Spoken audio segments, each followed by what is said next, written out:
Hello बच्चों, तो चलिए इस प्रश्न को पढ़ते हैं। यदि r बराबर समुच्चय एक्स वाई इस प्रकार है कि x कोमा वाई हम दोनों i में से ले रहे हैं, i के समुच्चय में से, comma x square plus y square छोटा या बराबर है 4 के समुच्चय i पर संबंध हो, तो r का प्रांत है। तो यहाँ पर देखो, हमें चारों विकल्पों में से सही विकल्प का चयन करना है। ठीक है, तो प्रश्न में आगे बढ़ने से पहले इस प्रश्न से संबंधित जो मुख्य उदाहरण है उसकी हम चर्चा कर लेते हैं। ठीक है, तो देखो मुख्य उदाहरण क्या आ जाएगी।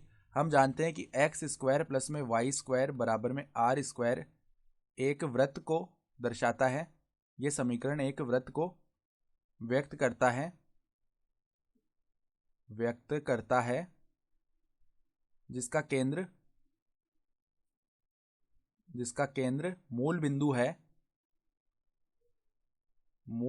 है वह त्रिज्या आर इकाई है।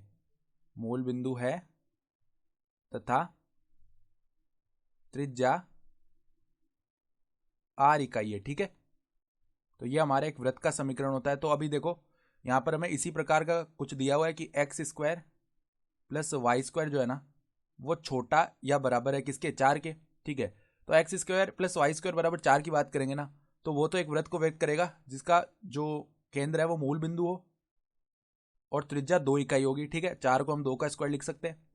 तो ये तो जब बराबर है, लेकिन यहाँ पर देखो असमीका के रूप में, यानी छोटा हो या बराबर हो, तो असमीका के लिए हम क्या करेंगे, ये किसको दर्शाएगा, इस वृत्त के अंदर अंदर वाले भाग को, क्योंकि छोटे का चिन्ह ना, तो ये इस वृत्त के अंदर अंदर के भाग को दर्शा देगा। सही है, तो ये हमारे पास में जितना भी छायांकित क्षेत्र है ना, वो हो जाएगा हमारा ये समीकरण, इस भाग को पूरा दर्शाएगा ये। ठीक है, तो अब देखो, इस वृत्त की बात करेंगे ना, तो इसका केंद्र तो क्या है, 0,0 यानी कि मूल बिंदु हो जाएगा। सही है, तो इसके केंद्र की बात करेंगे तो केंद्र तो हमारा हो गया मूल बिंदु जिसके निर्देशांक है 0,0। इस बिंदु को अगर हम ए बोलेंगे ना, तो एक्स अक्ष को ये कहाँ पे, देखो यहाँ पे काटेगा, 2,0 आएगा क्योंकि इसकी त्रिज्या 2 इकाई है ना। और ये बिंदु अगर बी बोले तो ये आएगा -2,0। और वाई निर्देशांक देखो, ये 0,2 हो जाएगा और यहाँ पर 0,-2 आएगा। सही है, तो अगर हम एक्स अक्ष पर इसके मान देखें तो हमें देखो क्या करना है, हमें केवल पूर्णांक लेने हैं क्योंकि एक्स और वाई दोनों पूर्णांक के समुच्चय में से हैं। ठीक है, तो एक्स के मान देखो क्या क्या हो सकते हैं। एक्स का मान सदैव -2 से 2 तक जा रहा है। ठीक है, और हमें केवल पूर्णांक लेने हैं, तो क्या क्या मान ले सकते हैं, -2, -1, फिर 0 ले सकते हैं, 1 ले सकते हैं और 2 ले सकते हैं। ये एक्स के मान हो गए।